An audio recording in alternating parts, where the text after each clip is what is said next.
Assalamualaikum warahmatullahi wabarakatuh. Perkenalkan, nama saya Fadeli Fatwari Hadi dari 12 MIPA 2. Saya ingin membacakan ancaman disintegrasi bangsa untuk tugas remedial. Pemberontakan PKI di Madiun tahun 1948 yaitu terjadi pada tanggal 10 Agustus 1948 Musso datang ke Indonesia dan mengajak FDR atau Front Demokrasi Rakyat untuk membangkit bersama PKI. Lalu PKI di bawah kendali Musso dalam keterlibatannya dalam pemberontakan di Madiun tersebut sebagai ilegal karena rencananya tidak disepakati oleh tokoh-tokoh sentral lainnya. Oleh karenanya, Musso mengusulkan untuk digelar rapat di Yogyakarta yang menyerukan pergantian kabinet presidensial menjadi kabinet Front Persatuan. Dalam rapat tersebut tercetus juga gagasan kerjasama internasional terutama dengan Uni Soviet untuk melawan Belanda. Gerakan ini berencana menguasai daerah-daerah yang dianggap strategis di Jawa Tengah dan Jawa Timur, yaitu Solo, Madiun, Kediri, Jombang, Bojonegoro, Cepu, Purwodadi, dan Wonosobo. PKI bersama kelompok Warok dan Ponorogo menentang pemerintah Republik Indonesia yang saat itu berpusat di Yogyakarta pada tanggal 18 September 1948. PKI di bawah pimpinan Musso menguasai Madiun dan memproklamasikan Republik Soviet Indonesia. Proklamasi yang serupa dan juga terjadi di Pati, Jawa Tengah. Lalu pemberontakan PKI di Madiun pada tahun 1948 menyebabkan tewasnya RM Suryo selaku Gubernur Jawa Timur dan Dr. Murwadi serta beberapa petugas kepolisian dan tokoh agama. Untuk menghadapi pemberontakan tersebut dilakukan operasi penumpasan yang dipimpin oleh A.H. Nasution pada tanggal 20 September 1948. Operasi ini dilakukan untuk pengejaran Musso yang melarikan diri ke Sumorto yang berada di barat Ponorogo. Operasi pengejaran ini berhasil menemukan Musso, lalu Musso ditembak mati dan Amir Sarifuddin ditangkap di daerah Grobogan, Jawa Timur.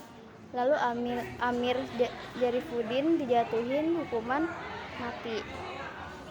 Pemberontakan Darul Islam atau Tentara Islam Indonesia (DITII).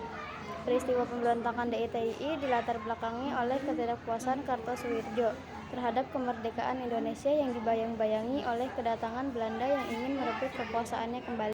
Pemberontakan Darul Islam atau Tentara Islam Indonesia (DITII). Peristiwa pemberontakan DITII dilatar belakangi oleh ketidakpuasan Kartosuwirjo terhadap kemerdekaan Indonesia yang dibayang-bayangi oleh kedatangan Belanda yang ingin merebut kekuasaannya kembali.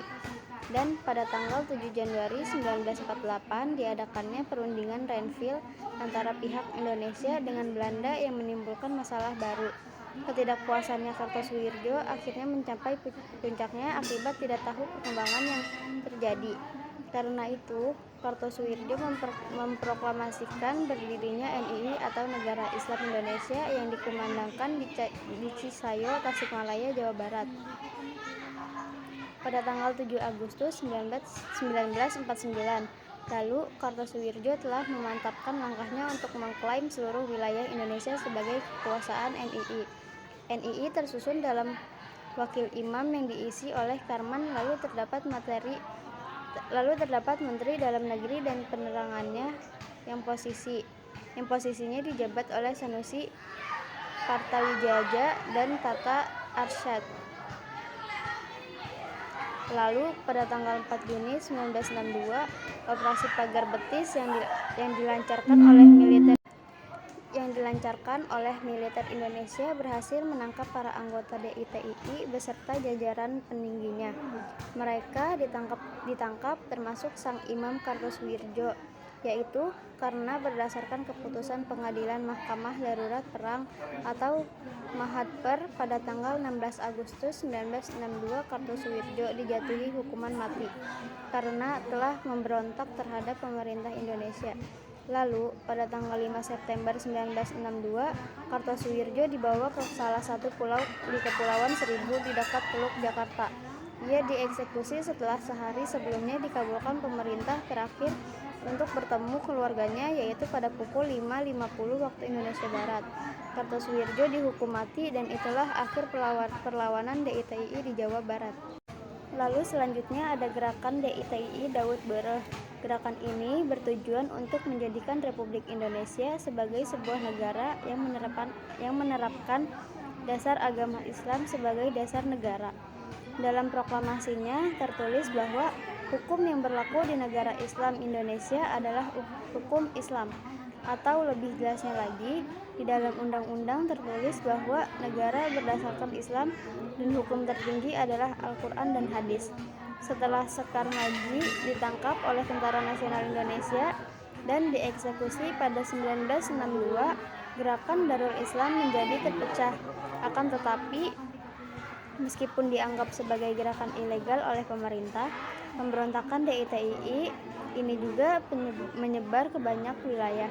Salah satunya adalah pemberontakan DITII di Aceh yang mulai pada 20 September 1953.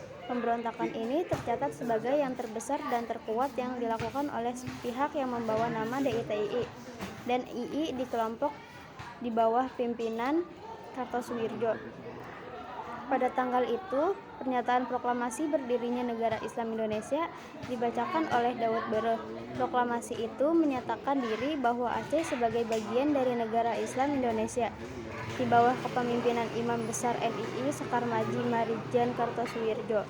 Peristiwa proklamasi NII Aceh pada 20 September 1953 makin menampar wajah pemerintah pusat di Jakarta, karena bersamaan dengan saat Presiden Soekarno meresmikan Pekan Olahraga Nasional ke-3 di Stadion Teladan Merah, Sumatera Utara. Cukup sekian penjelasan dari saya. Wassalamualaikum warahmatullahi wabarakatuh.